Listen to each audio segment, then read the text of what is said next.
Hi, my name is Antonieta Dumabok. Today I'm going to conduct my laboratory exercise 004. The title of this activity is Routing Protocol and Basic LAN Configuration. In the network system, it is very important to communicate even in longer distances. As we already know, a connection inside a building is a LAN connection in which we can communicate any device inside the premises. The problem is how we can communicate outside of the premise.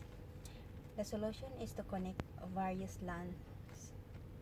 The intermediary device responsible for this is the router, in which it selects the best path by locating the IP address, even in different networks. The knowledge in topology, IP addressing, and LAN design is very essential to understand the experiment. The objectives is: first, configure router connection. Second, construct a LAN to a LAN connection. Third, design a simple network topology depending on the application. Materials needed: Cisco packet tracer. Procedure: first procedure is open the Cisco packet tracer, connect 3 PC and 1 hub. This will serve as your LAN A. In connecting PC to hub, you can automatically select the appropriate cable type by dragging the cursor in network component box, and under connection tab you can select smart connection. So I'm going to open the Cisco packet tracer. This is the one. I'm gonna put the 3 PC into the platform. 1, 2, 3, and 1 hub. 1 hub. This hub. Okay, next. And then PC in LAN A should have different IP addresses. Example, one PC in LAN A has an IP address of 192.168.1.1, while in another PC it can be 192.168.12, so on and so forth. Configure each PC individual IP addressing and connect it to hub. So I'm gonna put the IP address in PC. We are going to put the IP address in PC 0 first. Just click and config. So this is the display we named PC 0. So just click this one, pass Ethernet 0, and then put it the IP address 192.1.168.1.1, and then this is the subnet mask. It's automatically appear in this area. So the next, and PC1, just click and config. Just pass Ethernet 0, just put the IP address 192.168.1.2, and then the same, the subnet mask automatically appear. The next, and PC2, just config again, same, pass Ethernet 0, put the IP address 192.168.1.1.3, and then this is the subnet mask up here. And then so we will select the smart connection, connect the PC to hub. So smart connection, select the smart connection. This is the smart connection from PC 0 to hub, PC1 to hub, same, and PC2 to hub. Okay, this is the PC and hub. They are connecting each other now. Next, choose a router you can select 1841 router. It will act as a router A for LAN A. In the network component box, click on the router and then construct the network in LAN as shown below. Okay, so I'm gonna select the router. Just click here, find the router, find the 1841. So it's the one 1841. Okay, now next. So this is the figure now. Next, click on the config mode tab of router 0 to start configuration. After the device has finished booting, change the display name of the router to Cisco 1. Changing the display name does not affect the configuration. So I'm gonna config the router. Open, config, and this is the display name. Should change to Cisco 1. Cisco 1. So this is the one. And next, and click in the hostname field and type Cisco_1 and then click the tab K. Note that equivalent iOS command is entered in the lower portion of the window. So I'm gonna change the host name. So this is the host name. We'll put the Cisco _1. Yeah. So this is now the iOS command. It's appearing here. Next, click in interface fast Ethernet 0/0 and design the IP address. Then given example is 192.168.1.1 and click the tab K, enter the subnet mask and click the port status to on, making it enable. So I'm gonna click this one. So put the IP address here, 192.168.1.1 as per the instruction, and then this is the subnet mask and port status. Just click it on, and now the command is appearing here. Then next, so this is the figure. Now it's same. Okay, just close, and then copy the router 1 with the same configuration and name it is copy Cisco_1. So I'm gonna copy this one, Cisco, copy and paste. This is the other router, copy Cisco. Next, and drag the new device to the desired location. Click on the network component box and select connection. Then select the serial DCE connection. After that, click on the Cisco 1 router and connect to the serial 0/0/0 interface and click on the new router and copy Cisco_1 and connect to the serial 0/0/0. So now I'm gonna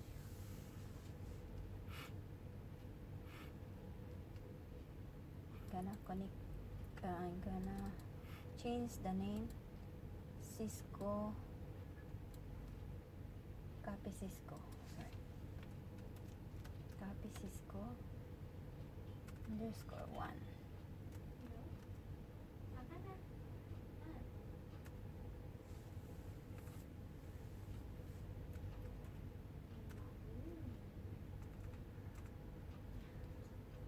And here, so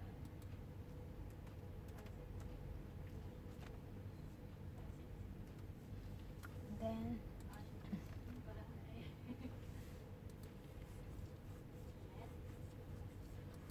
and then make it connect its other. Okay, just click on Cisco 1 router to connect serial. So I'm gonna connect this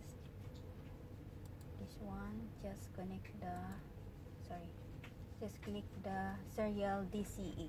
So from Cisco, so the serial is not available on this router, so you need to add the serial number. Just click this one, go to physical, and then just switch off the switch, and just add this one and drag it to here, this area, and switch on it again, and the same, and the copy Cisco one as well, the same. Okay, just go to physical and switch off the switch, and then just click this one and put it here, and just open it again, switch on. Now you can connect from this one, serial DCE, from here to Cisco 1. And now we will connect the hub to the Cisco 1. I think is the internet is not there.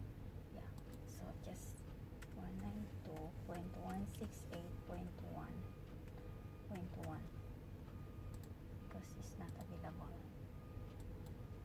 Same here. Now it's okay. 192.168.1.1, and just port status always switch on. It's done. So next, so this is the one. This is the figure that I make it. This one. Okay. And then next, the indication that it is successfully connected is there should be two green lights blinking. One is located at the output of Cisco_1, and the other one is at the input of copy Cisco_1. So I'm gonna configure this one so that the green light it will come here. So just open it, go to the CLI. This is command line interface. Just open it, and I'll try this one. Maybe maybe it's working. So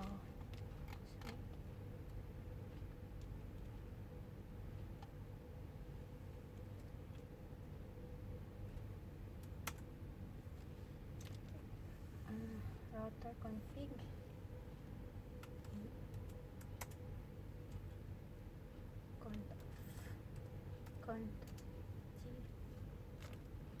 Just trying this one, maybe this is work. It will work. Router config. So host name,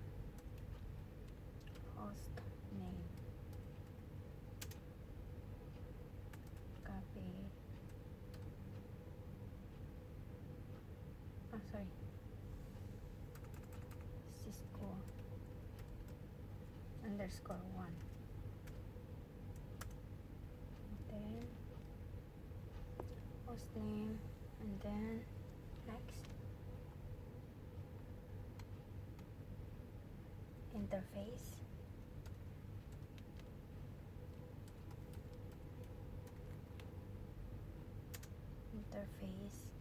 is 0/0/0, and then next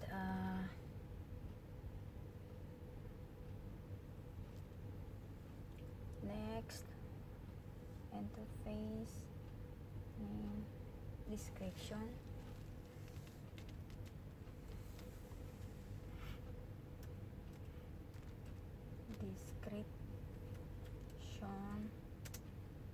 link to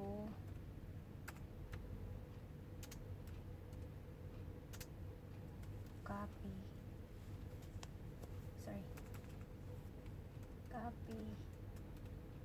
Cisco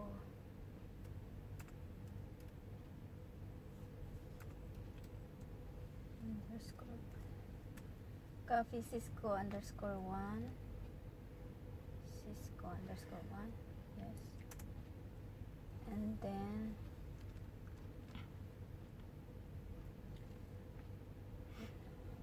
clock rate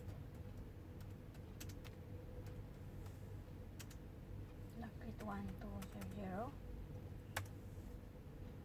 and then no shutdown,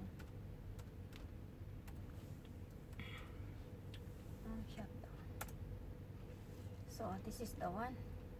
Next, I'm going to put here in the same, go to CLI, and yes, and control config t file hostname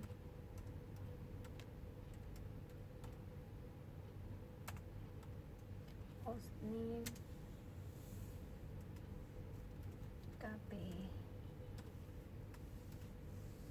cisco underscore 1,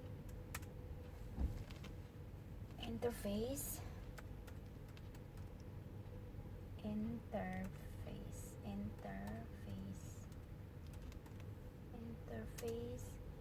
is 0/0/0 because we are using the serial 0/0/0. So copy config interface description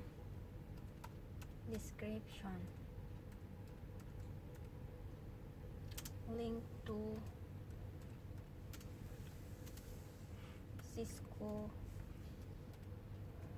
underscore 1, and then clock rate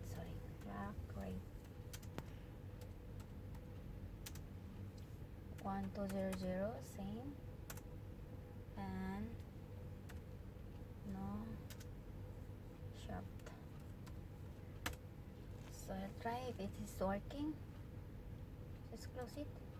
Now the green light is here, the two between cisco, so I'm just change this the name so that okay. So cisco underscore 1 and copy cisco underscore 1. So the green light is here, it's blinking, the two green lights. So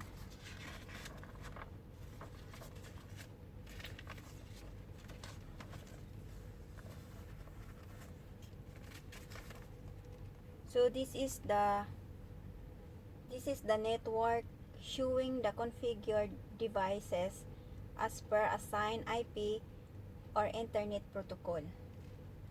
So now I'm going to answer the question. First question is, what is the importance of routing? Routing is the hub around which all of IP connectivity revolves.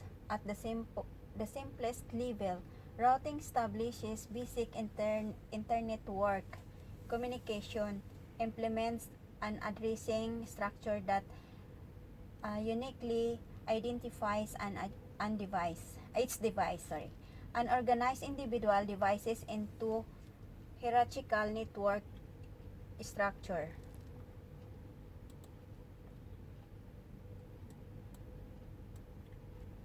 The second question is,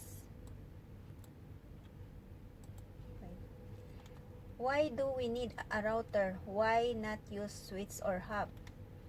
Routers let multiple computers share a common internet connecting from your ISP internet service provider.